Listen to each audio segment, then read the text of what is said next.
ఇది నిజంగా మన లైఫ్లో, మన చుట్టుపక్కల ఉన్న వాళ్ళ లైఫ్లో జరిగే ఇలాంటి నిజమైన కథల కోసం మన ఛానల్ సబ్స్క్రైబ్ చేసుకోండి.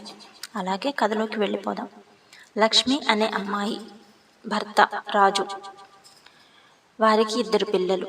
పెళ్ళైన కొత్తలో ఇద్దరు చాలా చాలా సంతోషంగా జీవించారు. కానీ కొంతకాలం గడిచేసరికి రాజు ప్రవర్తన మారిపోయింది. చిన్న చిన్న విషయాలకే కోపపడడం, మాటలతో బాధ పెట్టడం, తనని అవమానించడం. లక్ష్మి చాలాసార్లు సహించింది, మాట్లాడి అడిగింది, ఏడ్చింది. మారిపోతాను అని చెప్పి కూడా అతను మారలేదు. ఒకరోజు తన పిల్లలు మూలను కూర్చుని భయంతో చూస్తున్నారని లక్ష్మి గ్రహించింది. ఆమె గుండెల్లో ఒక్కసారిగా ఏదో ఒక ఆలోచన వచ్చింది.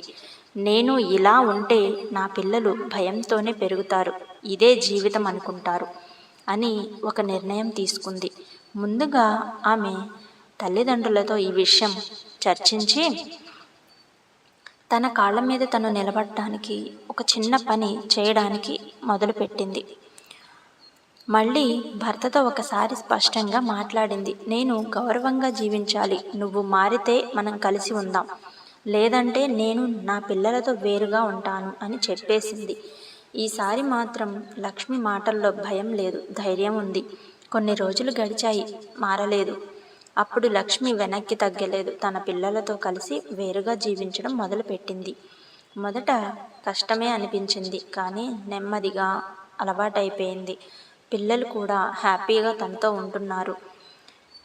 ఎప్పటికీ మారని వ్యక్తి కోసం జీవితాన్ని వృధా చేసుకోకూడదు. సహనం మంచిదే, కానీ అవమానాన్ని భరించకూడదు. పిల్లల భవిష్యత్తు కోసం మనం తీసుకునే ధైర్యమైన నిర్ణయం చాలా ముఖ్యం. మొదట అతనితో మాట్లాడింది. వాళ్ళ పేరెంట్స్ హెల్ప్ తీసుకుంది, ఆర్థికంగా బలం పెంచుకుంది. అతనిలో మార్పు రాలేదు. తను మాత్రం ఏం చేస్తుంది? తను భరించినన్నాళ్ళు ఈ ప్రాబ్లమ్స్ అన్నీ ఫేస్ చేసింది. అయితే భరించడం వల్ల జీవితం బాగుపడదు. ధైర్యంగా నిర్ణయం తీసుకున్నప్పుడు మాత్రమే మారుతుంది.